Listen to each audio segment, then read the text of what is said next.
হাদিসের শেষে কিন্তু আর নবী বলেননি এদেরকে আল্লাহ জাহান্নামে দেবে না জান্নাতে যাবে বলেননি, ওই পর্যন্ত শেষ।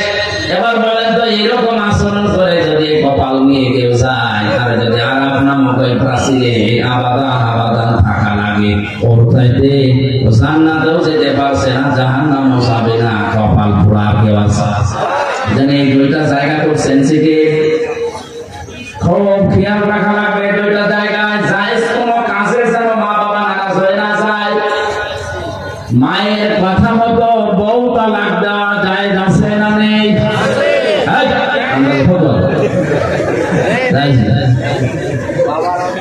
বাবার কথা মতো জায়েজ আছে। হ্যাঁ, বাসকালীবাসী মায়ের কথা মতো বউ তালাক দেওয়া জায়েজ নেই, যদিও তাদের সম্পর্কটা খারাপ। নবীজি কেন এটা বলেছেন? কারণ আল্লাহর নবীকে আল্লাহ জানিয়েছেন দুনিয়াতে যত ফেরেশতা মাক্কা মানুষ হোক, বউ শাশুড়ি জবান করে পড়েন আউযু বিল্লাহি মিনাশ শাইতানির রাজিম। বিসমিল্লাহির রহমানির রহিম।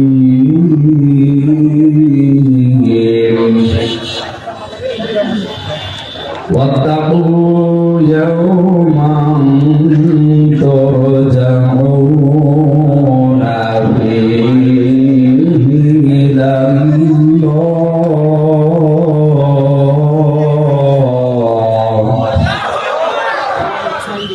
সুম্মা তুওয়াফফা কুল্লু নাফসিন বিমা কাসাবাত ওয়া হুম লা ইউযলামুন।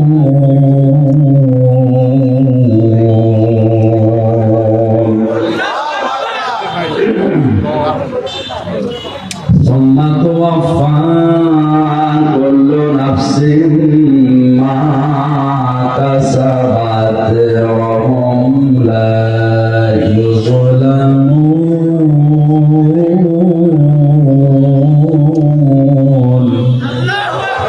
সাদাকাতা ইয়া রাব্বানা।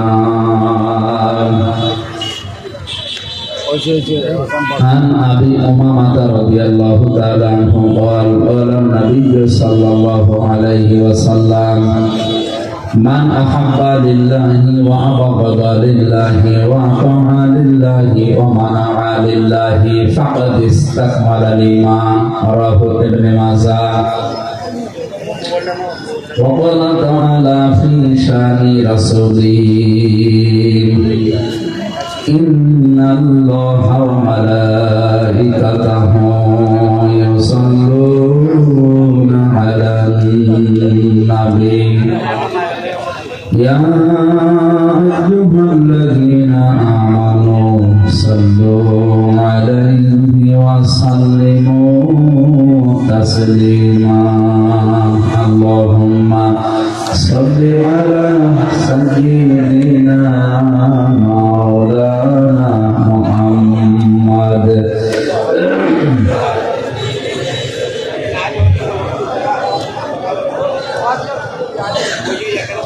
আলহামদুলিল্লাহ। বাংলাদেশের ঐতিহ্যবাহী জেলা চট্টগ্রাম বাঁশখালী থানার অন্তর্গত কৈশোরী প্রেমবাজার সংলগ্ন পশ্চিম পার্শ্বে সপ্তম বাৎসরিক ঐতিহাসিক তাফসীরুল কোরআন মাহফিলের সমাধান সভাপতি জনাব মাওলানা এইচএম বদিউল আলম জিহাদি, আলহাজ মাওলানা মোশাররফ হোসাইন, অধ্যাপক মাওলানা জাকির হোসাইন, মাওলানা সুলাইমান সাহেব, আলেমদের হায়াতে তাইয়্যিবা সিহাতে কুল্লিয়া কামনা করছি। সকলে বলেন আমিন।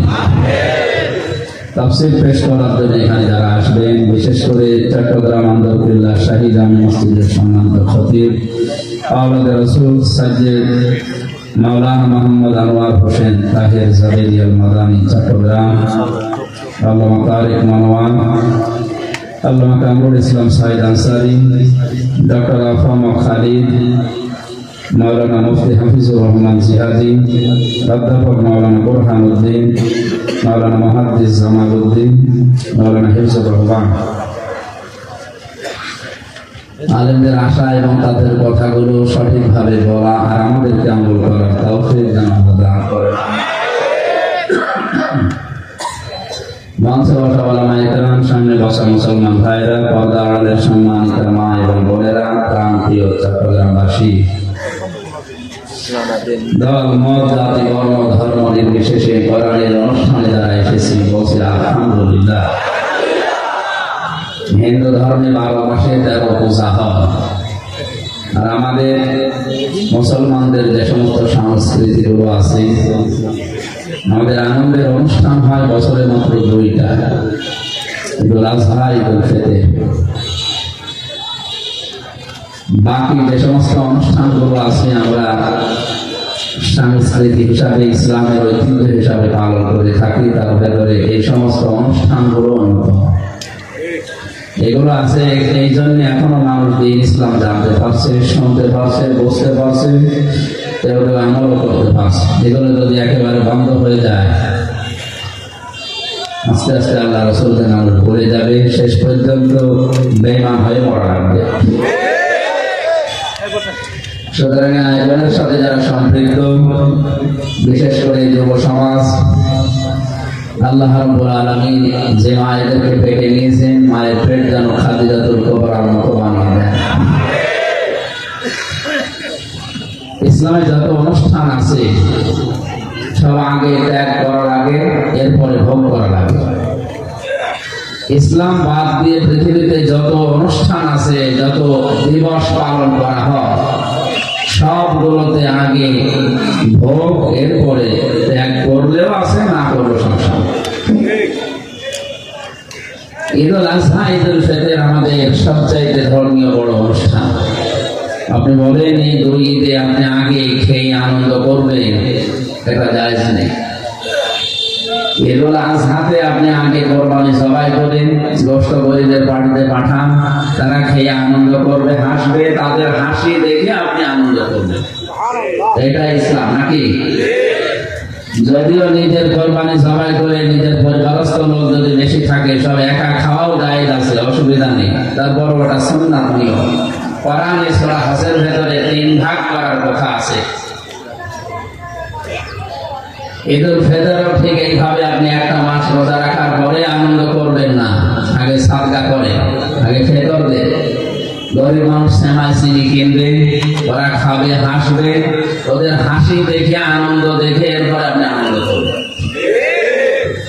মুসলমানদের যে অনুষ্ঠানগুলো, এগুলোতে আগে ত্যাগ, তারপরে ভোগ। কথা বলে এই 2টা বাদ দিয়ে পৃথিবীর যত অনুষ্ঠান আপনি তাকান, আগে খাবো, আগে নেব।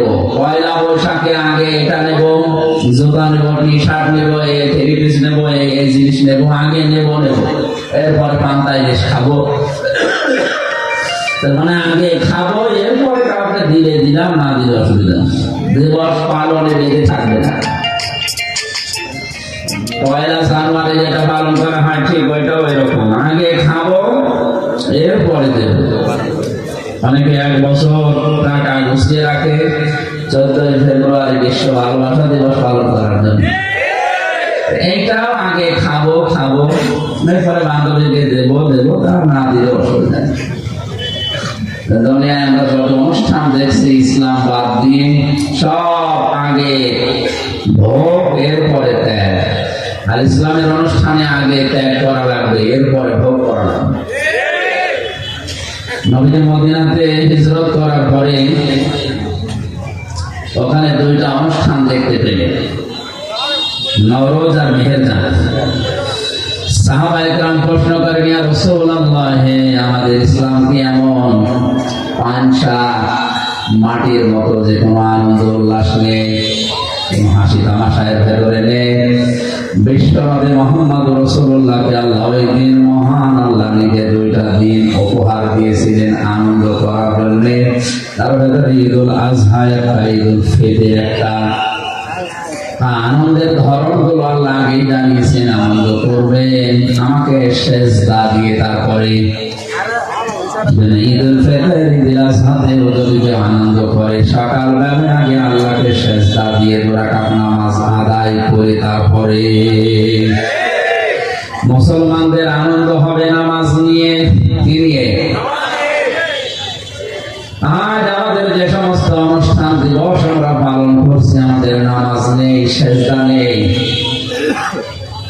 বিশ্বনবী জানিয়েছেন, কোন মানুষ যদি সেজদা দিয়ে অনুষ্ঠান আরম্ভ করে, মাথা নিচু করে, মাথা ঝুঁকিয়ে আল্লাহর দরবারে নিজেকে ছোট করে, এই পুরো অনুষ্ঠানটাই ইবাদত হিসাবে গণ্য হয়ে যায়। কোন নিয়ামত পাওয়ার পরে মানুষকে আল্লাহ শিখিয়েছেন তারা আগে সেজদা দিয়ে ছোট হয়ে নম্র হয়ে পরে শুকরিয়া আদায় করবে।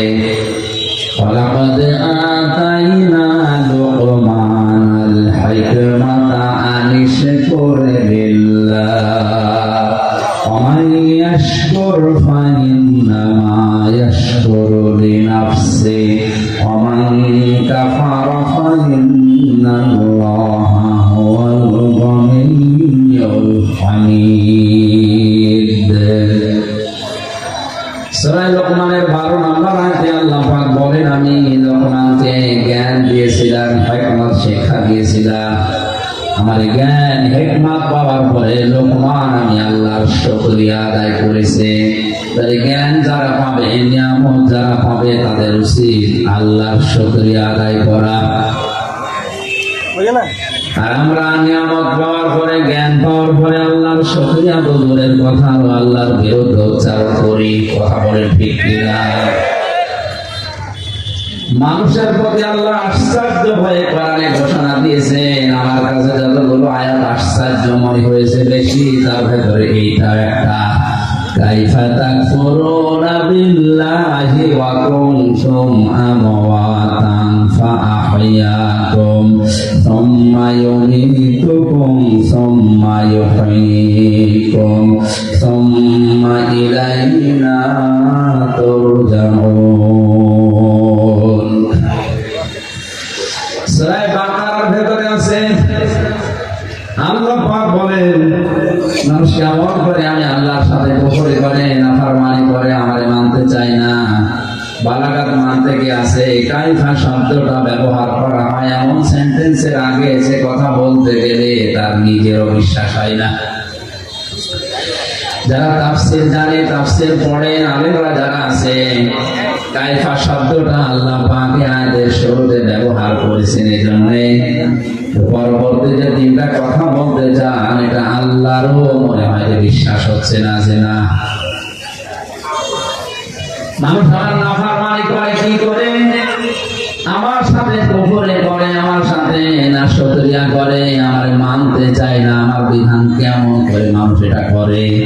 হাল আতা আলাল ইনসানি হাইনুম মিনাদ দাহরি লাম ইয়াকুম শাইআম মাযকুরা। মানুষের জীবনে কি এমন কোন সময় যায়নি যখন উল্লেখ করার মতো কিছুই ছিল না? একটা উল্লেখিত জীবনের জিনিস থেকে তাকে আমি উল্লেখ করার মতো একটা জায়গায় পৌঁছালাম। ফালিয়ানজুর ইনসানু মিম্মা খুলিকা মিন মাইন দাফিক ইয়াখরুজু মিন বাইনিস সুলবি ওয়াত তারাইব। আল্লাহ পাক বলেন, মানুষকে নজর করে দেখে না কি জিনিস দিয়ে আমি তাকে বানালাম। বাবার স্ফলিত দিয়ে দ্রুত গতিতে বের হয়ে যাওয়া 100 টানা পাক পানি দিয়ে আমি আল্লাহ তাকে বানিয়েছি। তাফসীরে মুফাসসির লিখেছেন, এমন একটা বেদামি পানি, এমন একটা কম দামি পানি বের হয় মানুষের শরীর থেকে, যেটা তাম দুনিয়ার কোন মার্কেটে 4 আনাও দাম নেই। আছে কেউ ফিরেও নেয় না। এমন একটা নাপাক পানি মায়ের রেহেমের ভেতরে যাবার সময় বাবার স্ত্রীলিঙ্গ থেকে দ্রুত গতিতে বের হওয়ার সঙ্গে সঙ্গে 40,000 মানুষ তৈরি হতে পারে, এরকম রূহ এই নাপাক পানির ভেতরে থাকে। বিজ্ঞান প্রমাণ করছে, এখান থেকে মায়ের জরায়ুতে ধাক্কা দিয়ে একেবারে ডিম্বাণু পর্যন্ত চেপে অনেকে দেওয়ালের সাথে ধাক্কা খেয়ে পড়ে যায়, অনেকে পায়ের সাথে পা লেগে মনে করেন পড়ে যায়। শেষ পর্যন্ত কারো একটা, দুইটা, পাঁচটা, সাতটা, 13টা পর্যন্ত বাচ্চা টিকে থাকে। ক্যালিফোর্নিয়ায় এক মহিলা 13টা সন্তান জন্ম দিয়েছে। এটাই মানে সর্বোচ্চ, এর উপর আমি আমার জিহাদ ছিল, আমার পরিশ্রম ছিল, আমার প্রতিযোগিতা ছিল। সে একেবারে জন্মের শুরু থেকে আমি আরম্ভ করলাম ওই জায়গা থেকে। মহান আল্লাহ আমাকে 40 দিনের ভেতরে একটা জমাট রক্তে পরিণত করলেন এই বীর্যটাকে। ثم خلقنا النطفة علقة فخلقنا العلقة مضغة فخلقنا المضغة عظاما فكسونا العظام لحما ثم أنشأناه خلقا آخر فتبارك الله أحسن الخالقين। আমি হাদিসটা বারবার বলেছি আলোচনাতে, আজকেও বলছি, কোরআনের কোন আয়াত বোঝার জন্য যদি কেউ মন মানসিকতা নির্দিষ্ট করে, ও যদি নাও বোঝে, শুধু চেষ্টা চালায় যে কি বলতে চায় আল্লাহ, তাও 500 রাকাত নফল নামাজের সওয়াব হবে। এই জন্য আগে একটি ভালো লাগবে, চারিদিকে সব বন্ধ করে দেন, এদিকে ওদিকে তাকানো পর্যন্ত বন্ধ, গল্প করে কথা। 1 ঘন্টা এদিকে একটু খেয়াল করে সূরা বাকারার মাত্র একটা আয়াত আমরা পড়েছি, আয়াতের তাফসীরুল কোরআন মাহফিলের হক আদায় করে চেষ্টা চালাবো, আল্লাহ যেন তৌফিক দেন। জোরে বলেন আমিন। 40 দিন 40 দিন 40 দিন এভাবে করে করে 6 মাস পর্যন্ত মানুষকে তৈরি আমার আল্লাহ করে। এই জন্য 6 মাসের আগে কোনো বাচ্চা যদি দুনিয়ায় আসে, ওরা তার আপন বাবার না, ওরা অন্য বাবা। কথা বলছে না? 6 মাসের আগে কোনো সন্তান জন্ম নেবে না, 10 মাস 10 দিনের পরে আর যায় না। এই সময়ের ভেতরে তাকে দুনিয়ায় আসা লাগবে। কোরআনে কারীম জানিয়েছে কোনো বাবা সন্তানের দুধের দায়িত্ব নেওয়া লাগবে বাবাকে।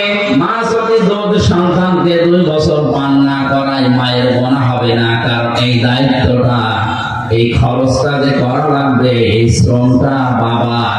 কেউ 3 মাস রদা, এটা মোসাক্কার শব্দ। মা যদি দয়া করে পান করিয়ে দেয়, টাকা পয়সাও নেয় এর জন্য, এটা সে দয়া করলো। কথা আমি বোঝাতে পেরেছি? সন্তান হওয়ার পরে দুধ পান করার দায়িত্ব কার? বাবা। কার? আমাদের দেশের মায়েরা মনে করেন এগুলো দয়া করে পান করিয়ে দেয়, টাকা পয়সা নেয় না, এটা বাবার প্রতি একটা ইহসান। ওয়ালিদাতু ইউরদিউনা আওলাদাহুন্না হাওলাইনি কামিলাইনি লিমান আরাদা আন ইউতিম্মার রাদা। সূরা বাকারা 2 নম্বর পারা 17 নম্বর পৃষ্ঠার 1ম নম্বর লাইনে 232-33 নম্বর আয়াতে আছে। আল্লাহ পাক বলেন, আমি আদেশ করেছি এই পৃথিবীর যারা দায়িত্বে আছে, বিশেষ করে বাবা, তারা যেন তাদের সন্তানদেরকে 2 মাস পর্যন্ত দুধ পান করায়। তার মাকে দিয়ে হোক, ধাত্রী মাকে দিয়ে হোক, যাকে দিয়ে করায়। মায়ের যারা এসেছেন, আমি সহ যত মানুষ এখানে, আমাদের স্ত্রীরা আছে, সন্তানদেরকে 2 বছর পর্যন্ত দুধ পান করিয়ে দিচ্ছে, এটা আমাদের প্রতি একটা ইহসান। যদি আমরা এখানে কেউ স্ত্রীকে 2 বছর দুধ পান করানোর জন্য 50,000 টাকা দেইনি, দিয়েছে? একটা শিশু জন্মের পর থেকে প্রতিদিন 8-9 বার করে দুধ পান করে মায়ের। বিজ্ঞান প্রমাণ করছে প্রতিবার যদি 1 খোয়া করে হয়, তাহলে 8 থেকে 9 বারে প্রায় 2 কেজি করে একদিন 2 ভাগ মানুষ করে। এইটার ভেতরে আল্লাহ সব দিয়েছেন। এর ভেতরে পানি আছে, মিষ্টি আছে, এর ভেতরে ভিটামিন আছে, যা লাগে একটা মানুষের জীবন চালাতে সব এই দুধের ভেতরে। এদের বাইরের কোনো খাবার একেবারে 6 মাস যদি কোনো মানুষ নাও খায় কোনো অসুবিধা নেই। এমন আছে দুনিয়ায় একটা মাত্র খাবার আছে যার নাম দুধ। এটা খেলে ভাতের খাবারের চাহিদাও পূরণ হয়, পানির চাহিদাও পূরণ হয়।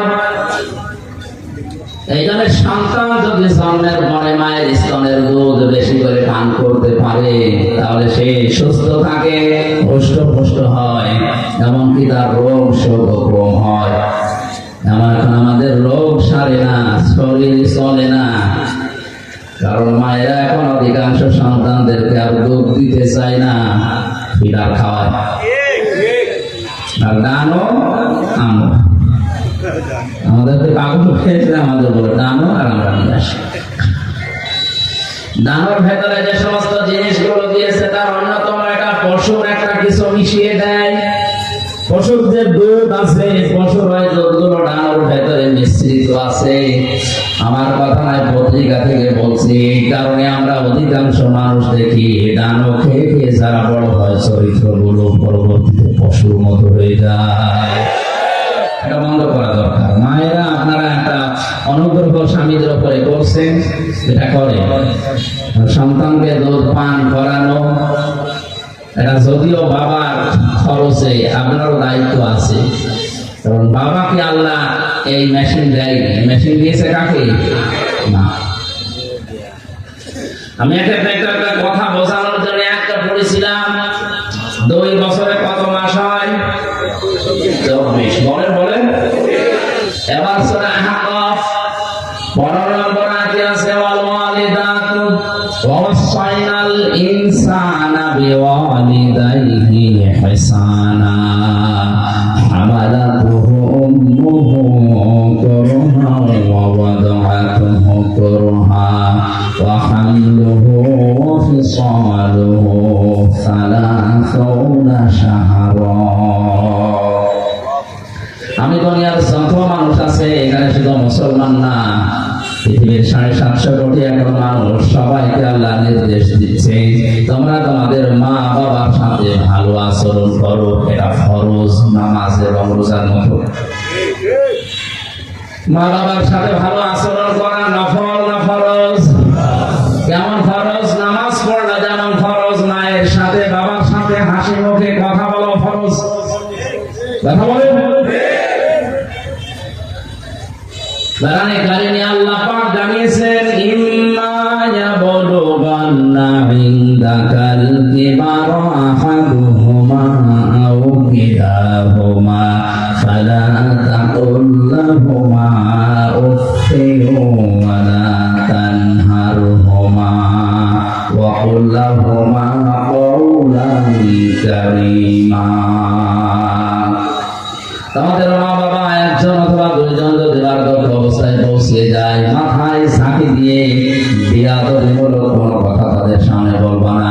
তুমি যদি আল্লাহ এবং কিয়ামতে বিশ্বাস করে থাকো, যদি নামাজ পড়ো আল্লাহর জন্য, মায়ের সাথে বাবার সাথে ভালো আচরণ করা লাগবে ওই আল্লাহর জন্য।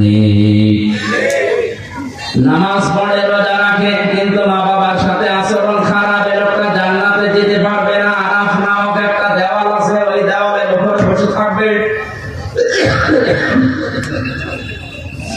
নবীজি হাদিসটা যখন বলছিলেন কিয়ামতে আরাফ নামক একটা প্রাচীর থাকবে, ওর উপরে কিছু মানুষকে আল্লাহ দাঁড় করাবে।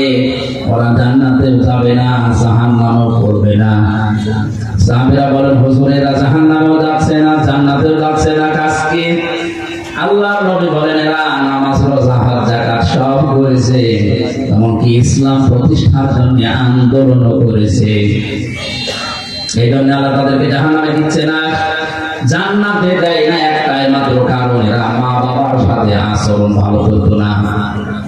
চট্টগ্রামবাসী নামাজ পড়েছে, রোজা রেখেছে, নফল দান সাদকা, এমনকি ইসলামী আন্দোলন করেছে, জিহাদ পর্যন্ত করেছে। এই লোকটাকে আল্লাহ জাহান্নামে দিচ্ছে না একটাই কারণ, হাল আদুল্লুকুম আলা তিজারাতিন তুনজিকুম মিন আযাবিন আলীম। এমন একটা ব্যবসার কথা বলবো যেটা করলে জাহান্নামে যাওয়া লাগবে না। এই জন্য ইসলামী আন্দোলন যারা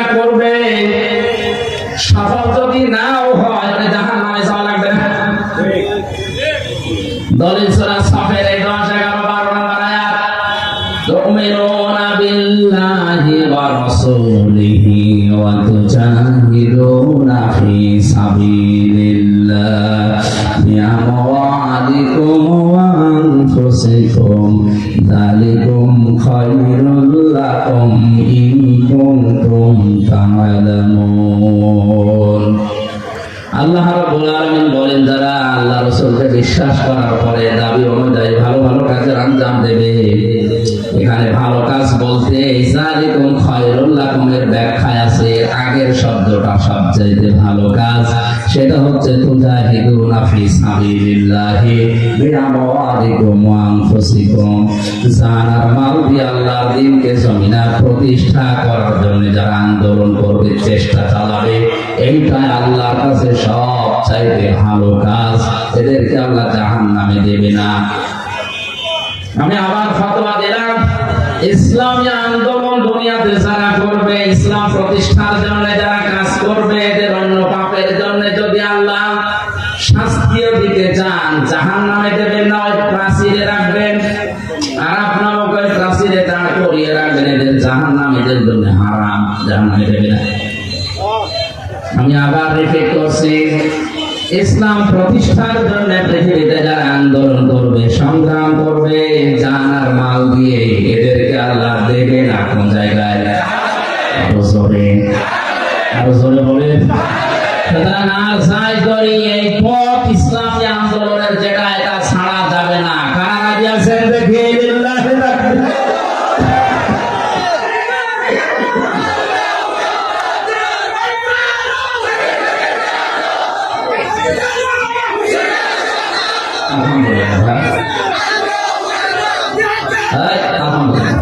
আমি আপনাকে বাঁচাতে চাই। আরাফ নামক এই প্রাচীরে যারা দাঁড়িয়ে আছে, এদেরকে জাহান্নামে দিচ্ছে না কেন? নবীজি বললেন এরা ইসলামী আন্দোলন করতো, জিহাদ করতো, এই কারণে দিচ্ছে।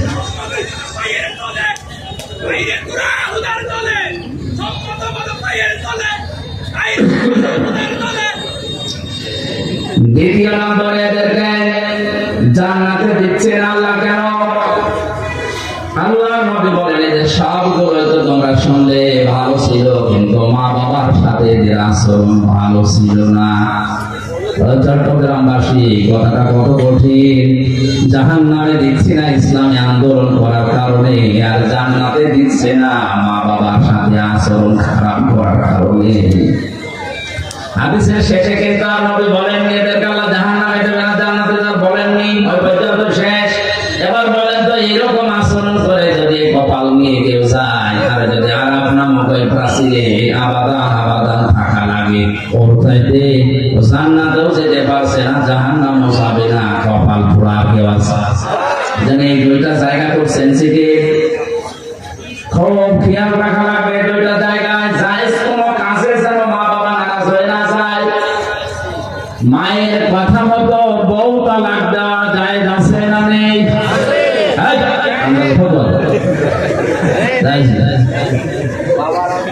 বাবার কথা মতো জায়েজ আছে।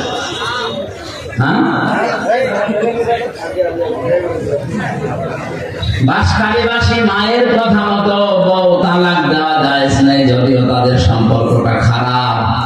নবীজি কেন এটা বলেছেন? কারণ আল্লাহর নবীকে আল্লাহ জানিয়েছেন, দুনিয়াতে যত ফেরেশতা মাক্কা মানুষ হোক, বউ শাশুড়ির সম্পর্ক একেবারে মা মেয়ের মতো 100 হয় না। শাশুড়ি সবসময় চিন্তা করে লোকের মেয়ে, বউমাও চিন্তা করে আপন মা না। এক গাছের ছাল অন্য গাছের জোড়া দিলে যেমন লাগতে চায় না, 100 ওরকম মেলে না। এই জন্য অধিকাংশ পরিবারে সন্তান বিয়ে করার পর থেকেই বইয়ের গোতাগতিতে আলাদা হয়ে যায়। আমার আল্লাহর দিকে আমি তাকিয়ে বলছি, আমার মনে হয় যে সমস্ত বউর কারণে মাগুলো বাবাগুলো আলাদা করে দিচ্ছি, এই বউর কাছে যদি তার আপন মার বাবা 2 দিন 5 দিন না 10 বছরও থাকে, কোনদিন স্বামীকে বলবে না যে আলাদা করে দাও, বলবে? আল্লাহ আমাদের মনের খবর আগে থেকে জানে, আমাদের আচরণ এই জন্য জানিয়েছেন নবীজির মাধ্যমে, যে মায়ের কথা মতো অন্তত বউকে তালাক দিতে পারবা না, বাবার কথা মতো পারবা। যদি বাবা দেখে যে বউ মাছ চরিত্র উলটপালট, ইসলামের নিয়ম কানুন মেনে চলে না, ক্ষতি হয়ে যাচ্ছে ইসলামের। তখন যদি সন্তানকে বলে যে বাদ দেওয়া লাগবে, বাবার কথা মতো আল্লাহর বিধানের দিকে তাকিয়ে হলে বাদ দেওয়া যায় যাচ্ছে। এখান থেকে মাসলা হলো দুইটা, মায়ের কথা মতো যত খারাপই হোক বউ তালাক দেওয়া, বাবার কথা মতো জায়েজ আছে। হযরত ওমরের সন্তানকে হযরত ওমরের কথা মতো আব্দুল্লাহ তালাক দিয়েছিল। হযরত ইব্রাহিম আলাইহিস সালামের ইঙ্গিতে ইসমাঈল আলাইহিস সালাম তার স্ত্রীকে তালাক দিয়েছিল। কথা বলেন না? আমি কথা বলছিলাম মা বাবার সাথে আচরণ খারাপ করা ভালো করার বিষয়ে বলতে বলতে আল্লাহ শেষ পর্যন্ত এমন জানালেন, কথা যদি বলতে চাও উঁচু গলায় মাথা উঁচু করে কর্কশ ভাষায় তো বলবাই না, কথা বলতে চাইলে মাথা নিচু করে প্রেসিডেন্টের সামনে প্রধানমন্ত্রীর সামনে দাঁড়িয়ে যেভাবে নরম সুরে বলো, ঠিক ওই কায়দায় বলো। আল্লাহ তা কায়দা শিখিয়েছেন। দেখেন তো পরের আয়াতে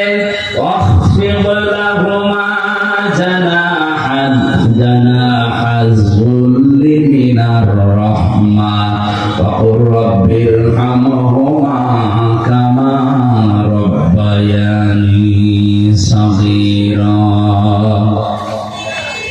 জবান করে এই ময়দানে আল্লাহ শেখানো দোয়াটা একবার পড়েন, রাব্বিরহামহুমা কামা।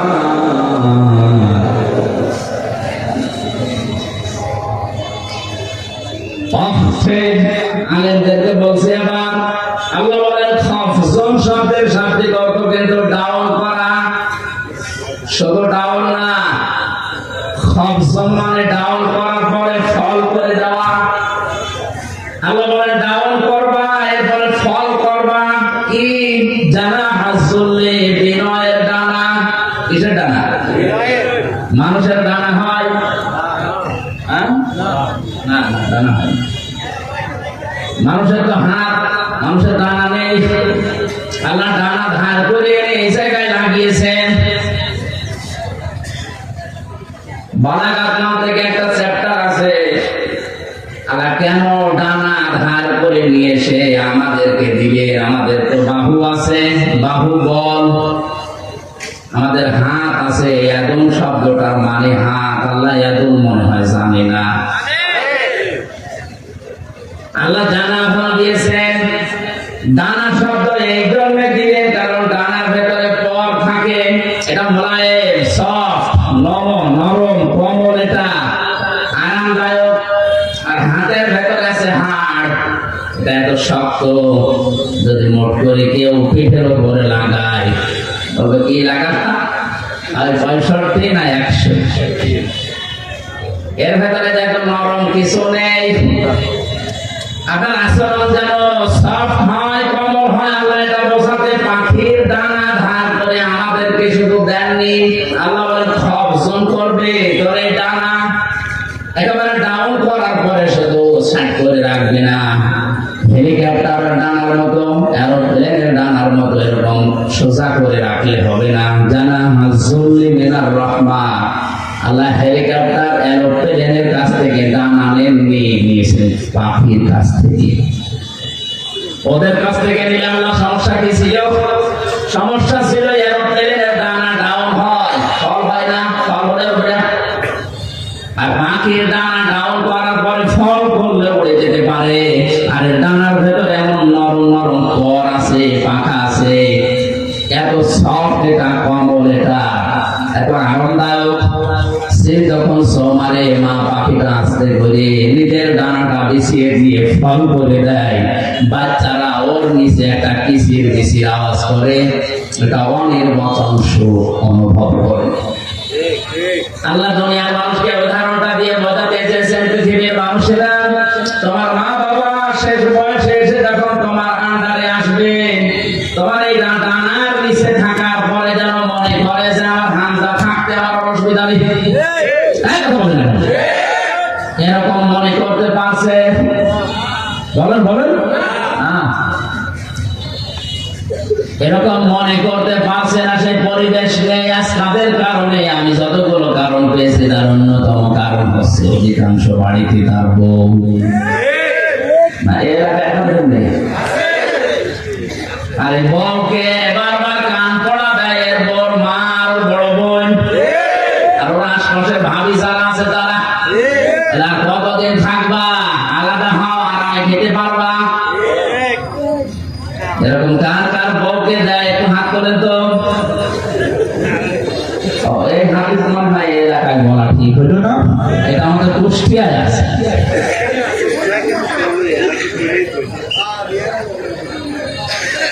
সম্মানিত মা বোনেরা, কোন প্যান্ডেলে আছেন আমি জানি না, একটা স্বামীরও হাত করে নি।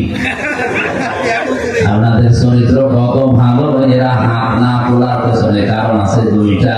এক নম্বরে যদি কেউ হাত করে ক্যামেরা হচ্ছে, ও বাড়ি গিয়ে ইউটিউবে দেবে আমার লোক আপনার রাত বন্ধ করে দেবে। দ্বিতীয় নাম্বারটা আমি বললাম না। দেখেন জান্নাতুল সুলাইমানের রহমত দেওয়ার পরে আল্লাহ রাব্বুল আলামিন এই দোয়াটা মানুষকে শিখিয়েছেন যে এই দোয়া করো, রব্বির হামহুমা কামা রাব্বায়ানি সগীরা। হে আল্লাহ, মা বাবা ছোটবেলায় আমার প্রতি যে স্নেহ, যে দয়া, যে মায়া, যে রহমত দেখিয়েছে, আল্লাহ মেহেরবানি করে তুমি তাদের উপর এরকম দয়া, রহমত, মায়া, মহব্বত ঢেলে দাও। এমনকি কবরে যদি যায় তাদেরকে তুমি ওইরকম ভাবে দেখাশোনা করো যেভাবে ছোটবেলা আমাকে দেখাশোনা করেছিল। একটা সন্তান প্রতিপালন করা কত কঠিন, আমার এই ছোট মেয়েটা নিয়ে এখন টের পাচ্ছে। একটা জিনিস 5 বার বললেও বোঝে না। আমার মনে মাঝে মনে হয় ঠিক ছোটবেলায় আমি মায়ের তেড়াছিলাম। মা আমারে বলে মাঝে মাঝে যে তুমি এরকম তেড়া ছিলে ছোটবেলায়, এই কারণে তোমার এটা।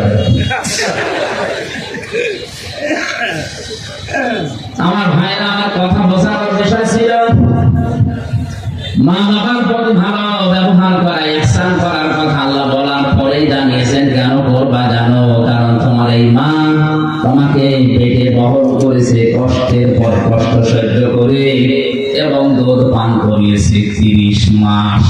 সব মিলে বলে বলেন আল্লাহ কিন্তু সালাহ সোনাম সাহারা দিয়েছেন, ওয়া হামলুহু ওয়া ফিসালুহু, এটা মাঝখানে ওয়া দিয়ে জানিয়েছেন তোমাকে দুধ পান করানো আর তোমাকে পেটে রাখা, সব মিলে 30 মাস। আমরা এর আগে জেনেছি দুধ পান করানো লাগে কয় মাস? 24। বলে না কেন? 30 এর ভেতরে 24 মাস দিলে কত থাকে? হ্যাঁ, 6। এখান থেকে গবেষণা করে বের করা হয়েছে সূরা কলমের 13 নম্বর আয়াত থেকে 17 নম্বর আয়াত পর্যন্ত ব্যাখ্যা আছে যে দুনিয়াতে মানুষ আসতে সর্বনিম্ন সময় লাগবে 6 মাস। এর আগে যদি কেউ আসে ওটা বৈধ না, ওটা জারুজ।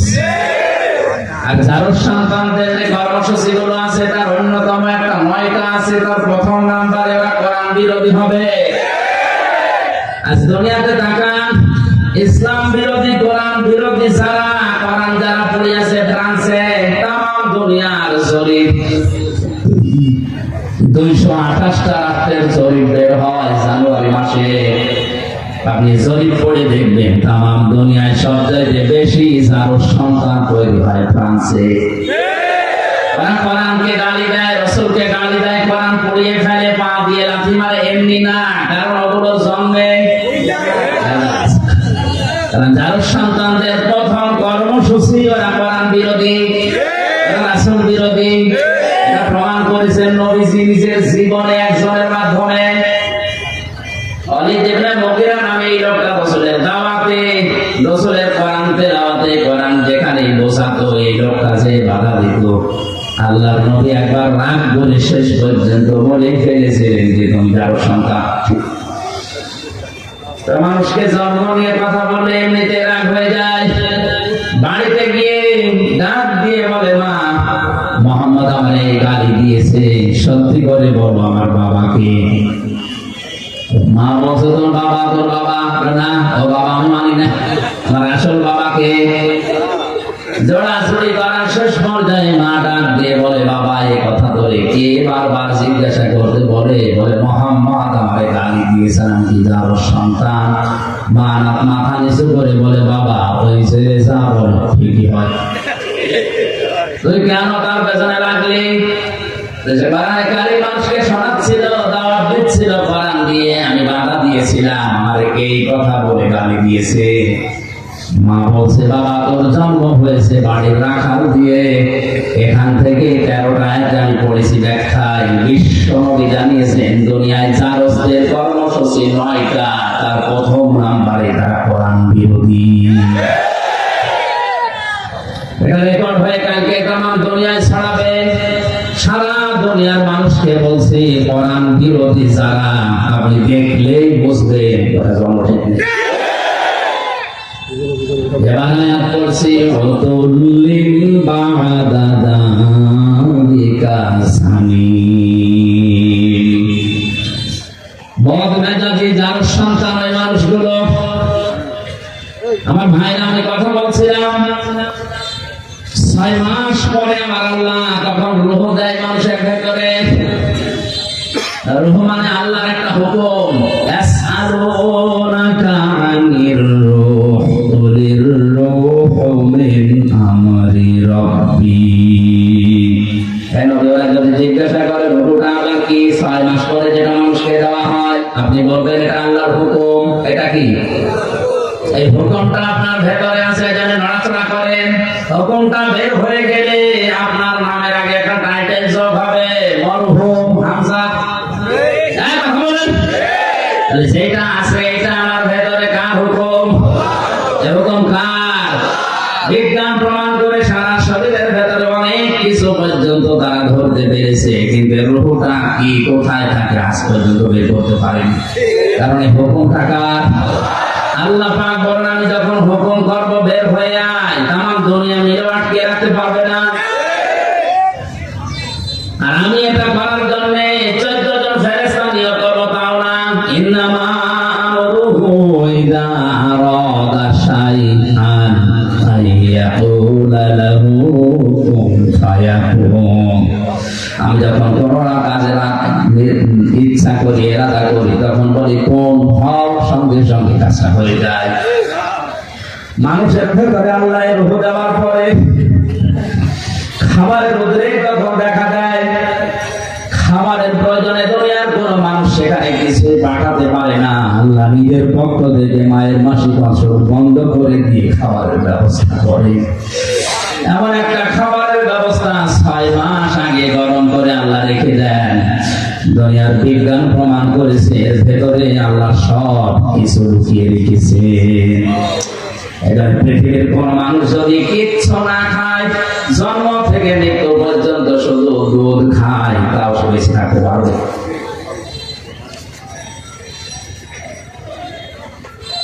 আল্লাহ রাব্বুল আলামিন মানুষকে মায়ের পেট থেকে এবার বের করবেন, খাবারের ব্যবস্থা করে দিলেন, তাও নাভির সাথে নাভি দিয়ে মুখ দিয়ে নাপাক রক্ত দেননি।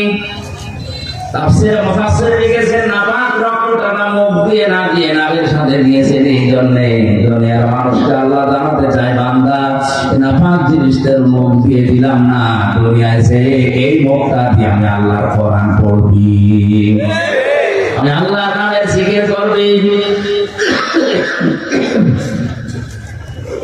অথচ মানুষ এত খারাপ, এত হারামি, এত খারাপ দুনিয়ায় আসে আল্লাহর ওই বানানো সুন্দর পবিত্র মুখটা দিয়ে হারামি জিনিস এই মুখ দিয়ে প্রবেশ করাচ্ছে।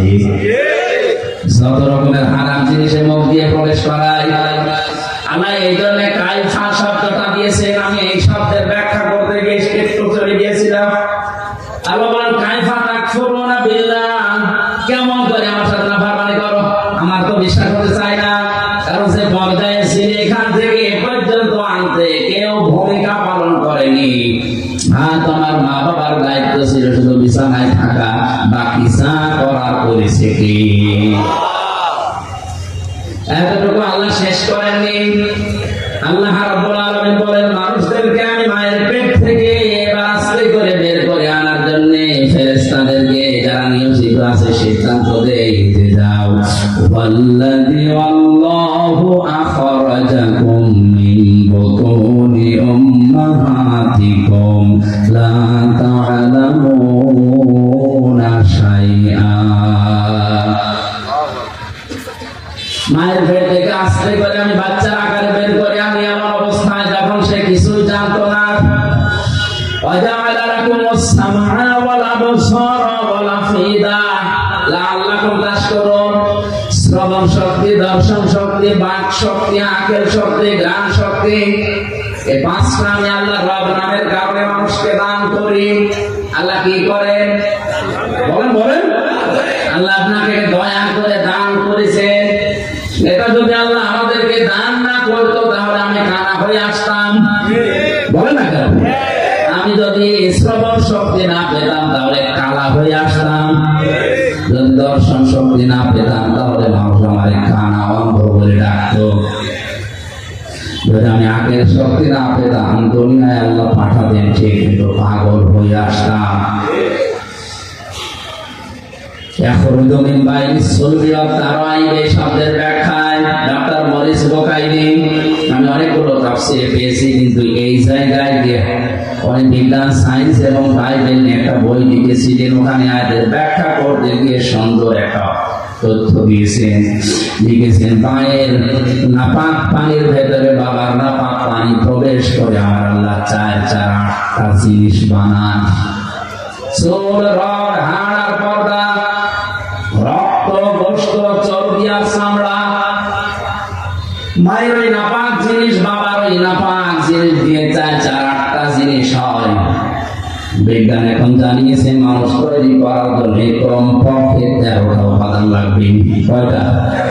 মার বাবা দিয়েছিল 8টা, ওইটা আল্লাহ বানিয়েছে। আর আল্লাহ নিজের পক্ষ থেকে মানুষের ভেতরে আরো 5টা জিনিস স্পেশাল ভাবে দেয়। কিছুক্ষণ আগে যেটা সূরা নাহলের 78 নম্বর আয়াতের শেষের দিকের অংশ দিয়ে বললাম, ওয়াজাআলা লাকুমুস সামআ ওয়াল আবসারা ওয়াল আফইদা। এখানে 3টা আছে, আর সূরা নূরের ভেতরে আছে 2টা। এই 8, 5, 13টা জিনিস যখন এক হয়ে যায়, ফেরেশতারা জিজ্ঞাসা করে রব্বুল আলামিন এটাকে কি আমরা এখন ছেলে বানাবো না মেয়ে বানাবো? সিদ্ধান্ত দেওয়ার মালিক কে? যারা মেয়ে হলে বা ছেলে হলে রাগারাগি করে স্ত্রীর সাথে, রাগারাগি স্ত্রীর সাথে না, ও যেন করছে প্রকারান্তি আল্লাহর সাথে। কারণ এর দায়িত্ব তো আপনার মা বাবার না, স্ত্রীরও না, স্বামীরও না, দায়িত্ব কার? ফেরেশতারা কমপ্লিট করে জিজ্ঞাসা করে আল্লাহ যদি বলেন ছেলে বানাও, দুনিয়ার তামাম একদিক হয়ে গেলে সিদ্ধান্ত নড়াতে পারবে না। হ্যাঁ, আল্লাহ দয়া করে কাউকে প্রথমে মেয়ে দান করে, এটা কোরআনে সূরা শূরায় আছে। ইয়াখলুকু মা ইয়াশা ইয়াহাবু লিমান ইয়াশাউ ইনাসা ওয়া ইয়াহাবু লিমান ইয়াশাউ যুকুর আও ইউযাওwijuhum যুকরানা ওয়া ইনাসা ওয়া ইয়াজআলু মান ইয়াশাউ আলিমা ইন্নাহু আলিমুন কাবীর। তিনি সৃষ্টি করেন, কাউকে মেয়ে দেন, কাউকে ছেলে দেন। আগেকার কথা আরো সরে বলেন, মেয়ের নাম আল্লাহ আগে দিয়েছেন। এই জন্য আয়াতের তাফসীরে বিস্তারিত মুহাম্মদ রাসূলুল্লাহ নিজেই আছেন, রুহুল মানিতে আছে। আল্লাহ মেয়ের নাম দিয়ে আরম্ভ করেছেন, এই কারণে আল্লাহ মেয়ের প্রতি বেশি খুশি। কারণ যে ঘরে একটা মেয়ে আসে, নবীজি বলেন ওই ঘরে একটা জান্নাত আল্লাহ পাঠায়। ওর উপরে যদি 4টা দায়িত্ব তার মা বাবা গার্জিয়ান পালন করে, কিয়ামতের দিন আমি নবী গ্যারান্টি দিচ্ছি সবাই যখন বিচারে থাকবে, এই মেয়ের প্রতি 4টা দায়িত্ব পালনকারী মা বাবা আর গার্জিয়ান আমি নবীর সাথে ভাবে পাশাপাশি থাকবে। মা বাবা আর গার্জিয়ান যারা আছেন, 4টা কাজের প্রথম নাম্বারে তার সুন্দর নাম রাখা। কি নাম? বলেন বলেন। একটা অর্থবোধক নাম রাখতে হবে। আপনাদেরকে আমি বলছি অনেকে স্বামীর সাথে নাম জুড়ে নিজের নাম লেখে না, এটা জায়েজ না। আপনি নাম লিখবেন বাবার নামের সাথে, কারণ স্বামী আজ আছে কাল নেই। আজকে যদি আপনার স্বামী তালাক দিয়ে দেয়, কালকে ওর সাথে দেখা করা কি কথা বলেন? আপনার বাবার সাথে তালাক হবে হবে না। এই জন্য মায়ের নাম, ছেলের নাম, মেয়ের নাম বাবার সাথে মিলিয়ে রাখা দরকার। কারণ কিয়ামতের দিন আল্লাহ বাবার নামের সাথে মিলিয়ে আপনাকে ডাক দেবে। তাদেরকে আমি ডাক দেবো তাদের বাবার নামে। এখানে আমার নাম আমির হামজা, আমার বাবার নাম রিয়াজ, হামজা বিন রিয়াজ, রিয়াজের ছেলে হামজা। আমার মেয়ের নাম মাওয়া, ও যদি নাম লিখতে চাই তাহলে লিখতে পারবে মাওয়া বিনতে হামজা, হামজার মেয়ে মাওয়া। কথা বুঝতেছে? এখন স্বামীর নামের সাথে যদি মিলিয়ে কেউ লেখে, আমার স্ত্রীর নাম মনে করে তানিয়া, আমার নাম আমির হামজা, ও তানিয়া আমির লিখে দিল। 2 দিন পরে যদি ওর সাথে আমার তালাক হয়ে যায়, ওর মুখ দেখায় তো আমার জায়েজ নেই। কিন্তু আমার মেয়ে মাওয়ার ফারিহা একেবারে মরণ পর্যন্ত ওদের সাথে সম্পর্ক কোনোদিন কাট হওয়ার সম্ভাবনা আছে। আশা করছি মাসলাটা বুঝেছেন। এখন থেকে বাবার নামের সাথে মিলিয়ে দেবেন, স্বামীর নামের সাথে না। বেজে ঘরে আসে সুন্দর একটা অর্থবোধক নাম তার রাখা দরকার। কিয়ামতে আল্লাহ যদি মানুষকে মাফ করতে গিয়ে একেবারে কিছু না পায়, একটা নাম যদি পায় সুন্দর ইসলামী নামের ওসিলাতে হলেও আমার আল্লাহ শেষ পর্যন্ত মাফ করবে। হাদিসে পড়েছিলাম কিয়ামতে আল্লাহ বিচারের ময়দানে ডাক দেবেন মারিয়াম, হাজার হাজার মারিয়াম দাঁড়িয়ে যাবে। আর রব্বুল আলামিন বলেন আমি তো এত মারিয়াম চাইনি, আমি চেয়েছি ঈসা নবীর মা মারিয়ামকে।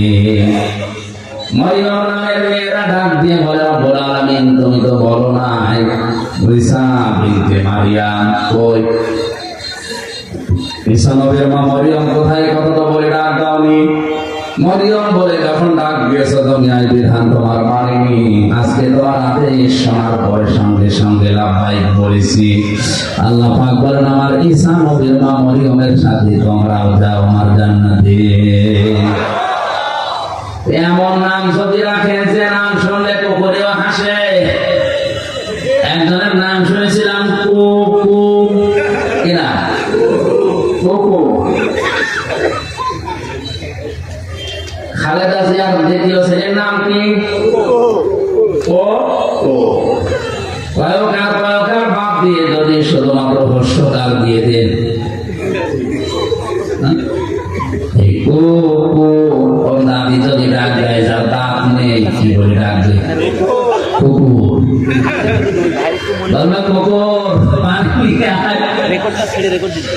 বেশাবে দাঁড়ায় থাকাকালীন আমার এক স্যার গল্প বলছিলেন, এক লোকের নাম ছিল ফ্যান সাঁটা। লোকজন গরিব মানুষ এই জন্য এই নামে তারে ডাকে। ধনী হয়ে গেছে লোকটা, এখন টাকা পয়সার মালিক, চিন্তা করছে আমার এত কিছু হয়েছে কিন্তু নামটা হবে না। এলাকার মেম্বার চেয়ারম্যান মানুষদেরকে ডাক দিয়ে গরু সবাই করে খাওয়িয়েছে। আমার নামের পরিবর্তন করবো আজকে। পোস্টার তো ছাপিয়েছে, পোস্টার এবার উদ্বোধন করবে চেয়ারম্যানকে দিয়ে। চেয়ারম্যান মাইক হাতে নিয়ে বলছে ভাইরা আমার, বোনেরা আমার, লোকটা এতদিন গরিব ছিল এই জন্য নামে সমস্যা ছিল না, কারণ গরিব মানুষের নাম হলেও হয় না হলে অসুবিধা নেই। আজকে টাকা পয়সা অর্থ সম্পদ সম্মানিত মানুষ আল্লাহ তাকে বানিয়েছে, আজকে নামের পরিবর্তন করতে চাই। আপনাদের সবাইকে খাওয়িয়েছে, আমিও খেলাম, আজকে থেকে ওর নাম আমি পাল্টিয়ে দিলাম। ওর নাম এখন থেকে ফ্যান সাটা নয়, নাম হবে মধু সাটা। লোকটা মাইক হাতে নিয়ে বলছে ভাইরা আমার গরু ছাগল গেল, এলাকার মানুষ আমার বাড়িতে দাওয়াত খেলো, আমার নামেরও পরিবর্তন হইলো, কিন্তু নাম থেকে সাটা গেল। আগে ছিলাম ফ্যান সাটা, এখন কি সাটা। এখানে আপনারা যারা গার্জিয়ান আছেন, মা বাবা বড় ভাই, তারা সন্তানের নামটা রাখবেন এমন ভাবে অন্তত নামের প্রভাব যেন তার কর্মজীবনে পাওয়া যায়। আসাদ, আসাদ মানে কি? সিংহ। আসাদ মানে এরকম নাম যদি অর্থবোধক রাখেন, আসাদুজ্জামান, জামানার সিংহ, বড় হয়ে যেন ইসলামের সিংহ হতে পারে। আসাদুল ইসলাম, শান্তির সিংহ, শক্তিশালী মজবুত। এরকম ইসলামের জন্য আমাদের সিংহ মার্কা পুরুষ দরকার আছে না নেই? নাম রেখে দিয়েছে বল্টু। এই জন্য অর্থবোধক একটা নাম রাখা, 2 নম্বরে শুধু নাম রাখা না, তার পেছনে খরচ করা। একটা সন্তান প্রতিপালন করতে গিয়ে যদি কেউ খরচ করে সেই মেয়ের পেছনে, কিয়ামতের দিন ওই টাকা পয়সার হিসাব আল্লাহ নেবেন না। ওনার মেয়ের জন্য যদি একটা জামা কিনে দেন, স্যান্ডেল কিনে দেন, খেলনা কিনে দেন, মেয়ের লেখাপড়ার পেছনে, তার দিন এলেন শেখার পেছনে যত খরচ হবে ওই টাকাগুলোর হিসাব দেওয়া লাগবে না। অনেকে এখন খরচ করতে চায় না, জায়গা মতো আকাশে খরচ করে। 3 নম্বরে মেয়েটাকে শুধুমাত্র শিক্ষা দেওয়া, মানে টাকা পয়সা খরচ করে তার পেছনে বড় করা না, তার পেছনে দিনের শিক্ষা দেওয়ার জন্য ব্যয় করার সামর্থ্য অনুযায়ী। বাংলাদেশ সহ আমাদের মুসলিম দেশগুলোতে এখন বিশেষ করে এই লাইনে যেগুলো আছে, এই লাইনের গুলো আমরা ইসলামী শিক্ষা পুরুষদের তুলনায় মেয়েদেরকে অনেক পিছিয়ে দিয়েছি। পুরুষের মাদ্রাসা বা ইসলামী লাইনের যে সমস্ত শিক্ষা প্রতিষ্ঠান অনেক বেশি হয়ে গেছে, মেয়েদের গুলো একেবারে কম। অথচ একটা মানুষকে মানুষ বানাতে হলে সবচেয়ে বেশি ভূমিকা পালন করেছি তিনি মা।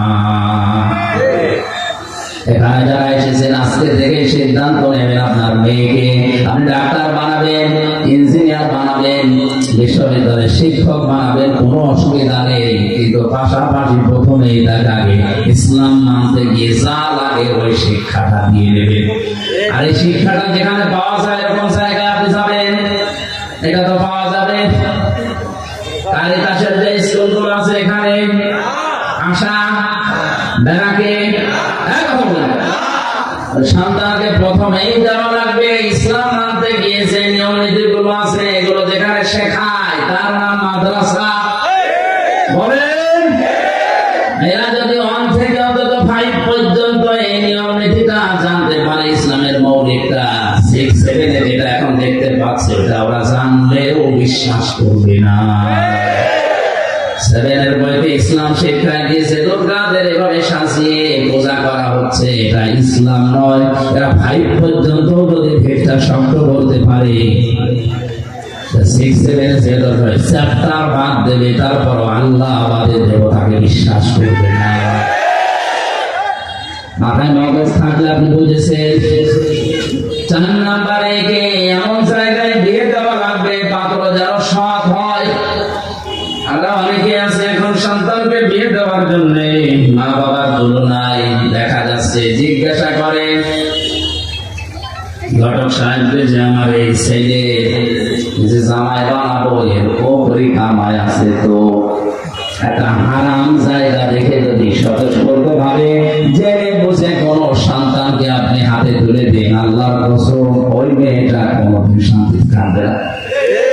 গভীর রজনীতে আপনার জামাই আসবে ডাল খেয়ে, লাল পানি খেয়ে, ওই সংসার শান্তি থাকবে? একটা ভ্যান চালকের সাথে বিয়ে দেন, তার চরিত্র যদি ভালো থাকে, 5 ওয়াক্ত নামাজ অন্তত পড়ে, কষ্ট হয় তার শরীরকে চালাতে, সংসার চালাতে, কিন্তু রাত 12টার সময় লাল পানি খেয়ে মদ খেয়ে ঘরে আসবে না। বহু ধনী ধনী মানুষের সাথে আমি মিশে দেখেছি, উপরে পেটপাট, ভেতরে সদরা। বাড়ি যায় রাত 1টার সময়, নিজের বউ বাদ দিয়ে অন্যের স্ত্রীর সাথে ফুর্তি করে বাড়ি গেছে, যে দেখে নিজের যুবতী মেয়ে পেট নিয়ে বসে আছে। ইগোকার আল্লাহ দিয়েছি। এটা শিক্ষা ব্যবস্থায় আমাদেরকে এমন ভাবে তৈরি করে দেওয়া দরকার, প্রাথমিকটা যেন বড় হয়ে অন্তত উল্টা পাল্টা লাইনে যেতে না পারে। আমার ম্যাডাম মতো ইসলামী বিশ্ববিদ্যালয় থেকে অনার্স মাস্টার্স করা, অথচ ওর সাথে অন্যান্য সাবজেক্টের অনেকেই বিয়ের আগেই বাচ্চা জন্ম দিয়েছে। বলেন নাউজুবিল্লাহ। এ দোষ শুধুমাত্র ওদের না, সন্তানকে যদি এভাবে ছোটবেলা থেকে অন্তত ইসলামের মৌলিকটা শিখিয়ে দিতে পারতেন, বিশ্ববিদ্যালয় না অক্সফোর্ডে যাওয়ার পরে ওর শরীরকে হেফাজত করত। কিন্তু দিনটা এখন খারাপ আসতেছে সামনে, এমন পর্যায়ে আমরা পৌঁছিয়ে যাচ্ছি। এভাবে যদি ইসলামী শিক্ষা নিয়ে ষড়যন্ত্র হতেই থাকে, আর শিক্ষা ব্যবস্থা যদি এভাবে চলতে চলতে আমাদের আয়ত্তের বাইরে চলে যায়, কিছুদিন পরে আপনার যুবক ছেলে মদ খেয়ে আপনার বাড়িতে আসবে, কিছু বলতে পারবে না। আপনার বিশ্ববিদ্যালয়ের পড়ুয়া মেয়ে পেট নিয়ে আসবে, আপনি কিছু বলতে পারবেন না।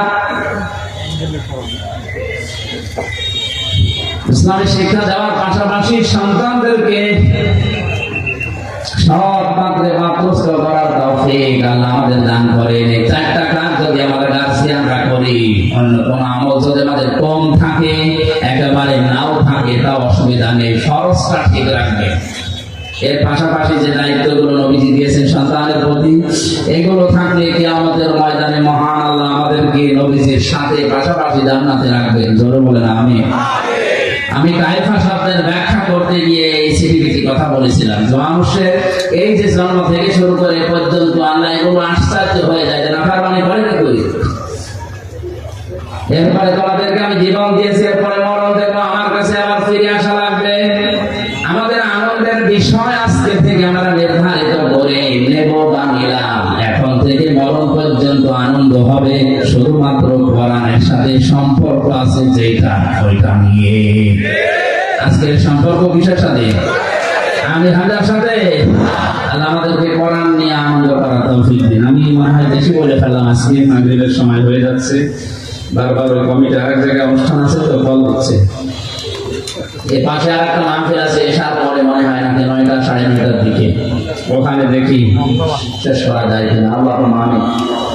বারাকাল্লাহু লানা ওয়া লাকুম ফিল কুরআনিল আযীম। আজকের এই মাহফিলে অনেক আশা নিয়ে আমরা এসেছিলাম, যে আশা নিয়ে এসেছে আমাদের জায়েজ আশাগুলো পূর্ণ করে দাও। যে যুবকগুলো কোরআন শোনার জন্য ব্যবস্থা